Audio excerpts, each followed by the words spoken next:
Hey guys, and welcome to Resilient Ratty. My name is Ratik Datta, and I'm currently pursuing my master's in marketing from Purdue University here in the US. And today I'm going to be talking about a feeling that a lot of us may have experienced at some point or the other in our life. We may not know what the exact terminology of this feeling is exactly. Without further ado, let me talk about what I intend to talk about in this video. What I'm going to talk about is imposter syndrome. And for those of you who don't know, imposter syndrome, as per Google, is the persistent inability to believe that one's success is deserved or has been legitimately achieved as a result of one's own efforts or skills. So basically, in a nutshell, what imposter syndrome means is, let's say that you got into your dream university. And after having gotten into your dream university, you see that everyone around you is super smart. And for some reason, you start doubting yourself and you start doubting your ability. And you start wondering if you actually belong here in this university around such smart people. Even though you made it on your own merit, you put in the hard work and you ensured that you got into this university. And yet your mind is going to keep doubting whether you actually belong here or not. And this is a feeling a lot of people have experienced. I myself have experienced it in different ways in life. And I want to talk about how you can overcome this feeling because you really need to train your mind in a certain way so as to alleviate this feeling. Otherwise, it's going to keep persisting and you're not going to be able to function at your 100%. So, just to give a little bit of background about me and my imposter syndrome, I've truly been blessed and fortunate enough, and have been fortunate enough to have been surrounded by some of the most talented people in the world. So, for example, my sister, she's super duper talented. She's a dancer. She's also an actor, and she's also trying to make it as a, she's also trying to make a career as a teacher. And I've been someone who's always secretly liked to act and dance. Dancing is perhaps not my strongest suit, but acting is something that I really, really like. And she's a top class actor. She's a theater actor. She's a part of a theater group, and she's exceptional in what she does.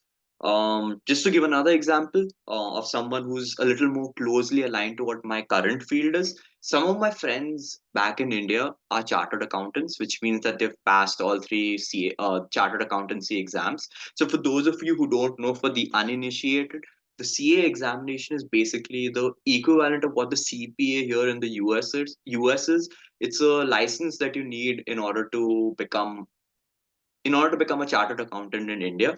And just I want to run a few numbers by you to make you understand how difficult it is exactly to become a CA, because of course it is pretty difficult to become a CPA here in the US as well, but becoming a CA in India is a lot harder.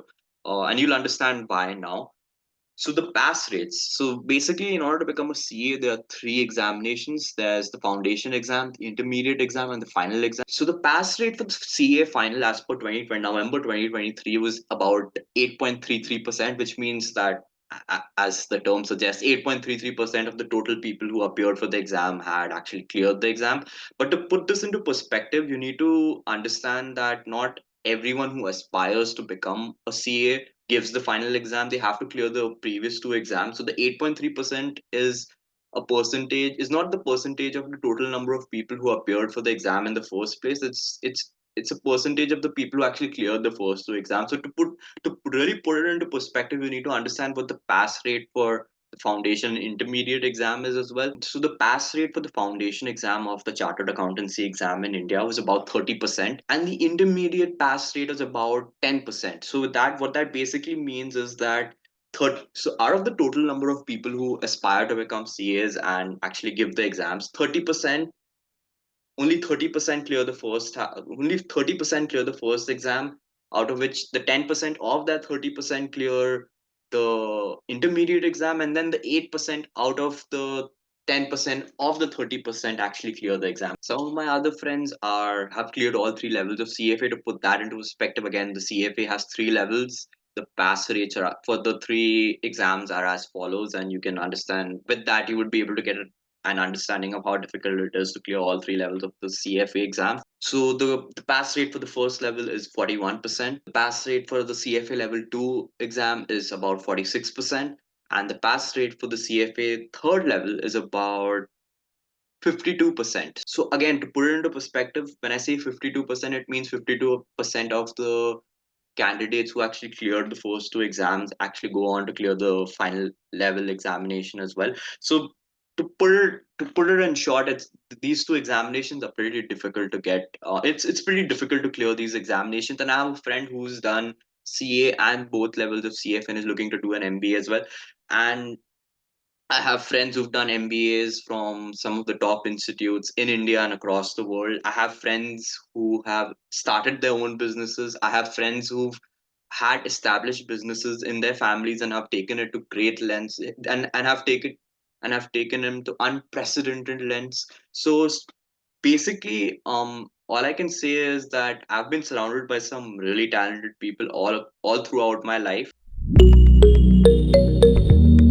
So this is a feeling which has persisted from time to time, and then this feeling was actually exacerbated even more when I got my admit at Purdue University. I've made a video about the different admits that I got for my master's in marketing program. You can check it out here on the top right side of your screen. And it was it's safe to say that I've gotten into some really amazing institutes, some of the top institutes in the world for my master's in marketing program. And yet, when I actually finally made my way to Purdue University and I saw the people around me, I was imposter syndrome was definitely on my mind. It was definitely playing around because I had people who were exceptionally great at academics. There are some people in my class who've gotten a 96% in their 12th grade examination. And for those of you who are not from India, a 96% is it's and that too in a board where scoring is difficult. It basically translates to getting the GPA, a perfect GPA of 4. Maybe even more than that if that was possible. So those are the kind of people who are in my class right now. People who've been their respective academic institutions toppers. They're people who've had amazing quantity and quality of work ex, people with 5 years of work ex, 6 years of work ex, and everyone has a minimum of 2 years of work ex. I mean, I think I would go on to say that 90% of the class has at least 2 years of work experience versus someone like me who has no work experience, no full-time work experience. I've had internship experiences, of course, but I've never had the pleasure of working full-time. So when I was sitting in a classroom with these people, I often wondered whether, and when I heard them discussing things in the classroom with the professor, I often wondered whether I actually belonged there because the fact that I didn't have work experience meant that there were certain practical aspects that I could not contribute to as effectively as I would in, say, a theoretical concept. And the fact that these people were so academically gifted was just it just compounded my feelings of imposter syndrome. And I used to often feel that I probably don't deserve to be here at Purdue University. And that's when I decided to speak to a few people who helped shape my thinking into getting me out of this whole imposter syndrome. I spoke to my mom, I spoke to my sister, my dad, my friends, and they've all had a similar message when it comes to dealing with this imposter syndrome, and that is basically um, it's basically you just need to constantly remind yourself of how you got where you've gotten. So it's not like I got into Purdue University as a favor or because my father was in Purdue University, so I got a direct admission. No, that's not how it was. I worked extremely hard for my GMAT, for my essays, for my interview. Yes, I had an interview as well. Most of my classmates didn't. I did for some reason, and I think it's presumably, I assume that it's because I didn't have work experience, which is why they wanted to assess my suitability for the program.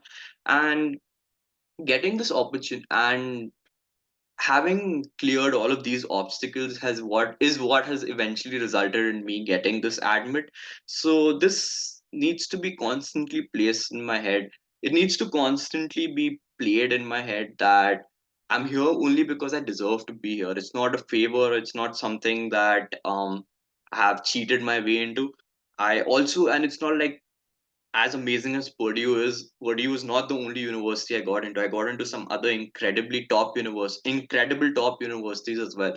So the fact that I have done so well in life up till now, in different fields, different times, in different fields at different points of time, is basically a reminder for me that I need to believe more in myself. So when you're sitting in a classroom, getting imposter syndrome, feeling that you don't deserve your just remind yourself that there's a 99% chance that the only reason you're there in the first place is because you deserve it. And if you feel like you're getting inundated or getting overwhelmed by the amount of knowledge that you're getting from people around you, just remember that this is precisely why you came to this institution, or this is precisely why you're talking to these individuals. It's because you want to grow personally.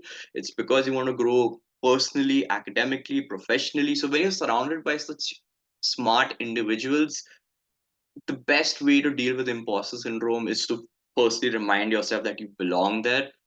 You've done the work to get where you are at the moment. And secondly, this is, don't view it as sign of weakness. View it as a sign of opportunity where you can actually learn so much from people who are just as smart as you are.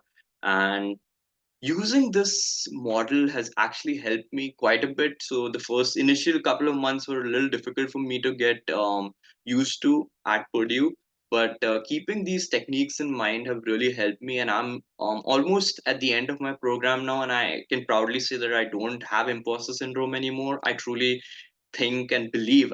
I truly believe that I deserve to be here in this classroom along with these superbly talented individuals. When I'm talking to my friends, the aforementioned friends, my sister, or all the countless number of talented people in my life who I'm so grateful for, because they make me a better person. They make me a better version of myself.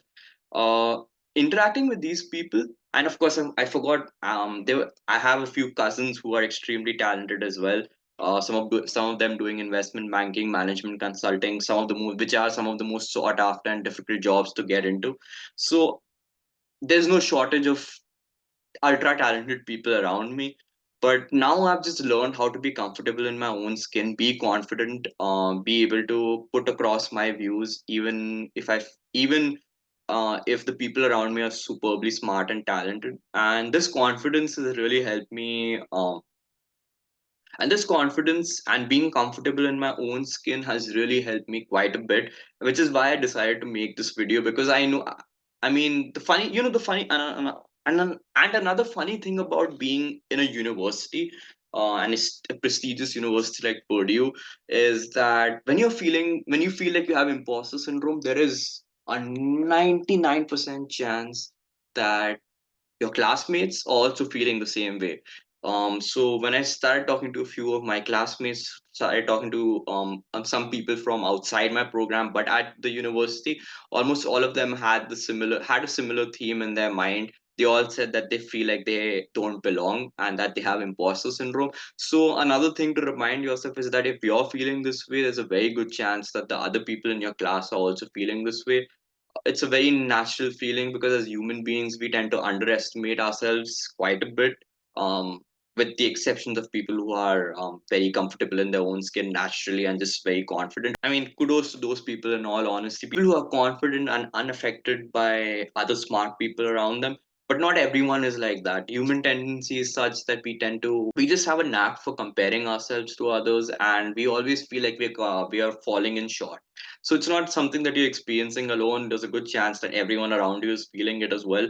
So remind yourself that you belong. I mean, simply put, you need to remind yourself that you belong, and that you're going to kill it. You're going to be an amazing student. You're going to be an amazing worker. You're going to be an amazing performer.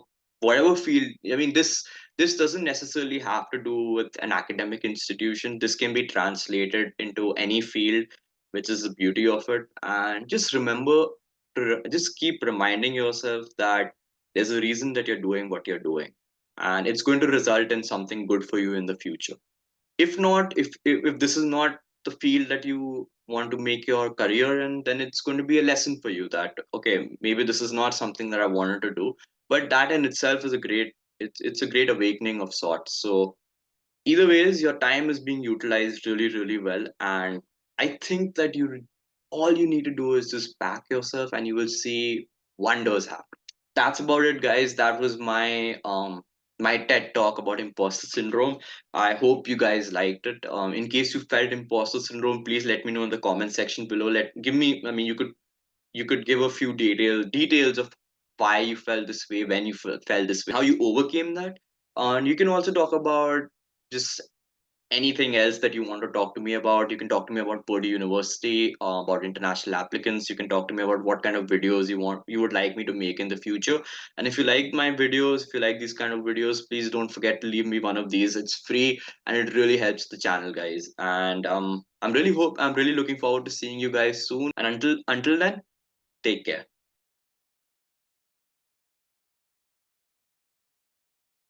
Even if you don't know the exact terminology, some even if you don't some of my other some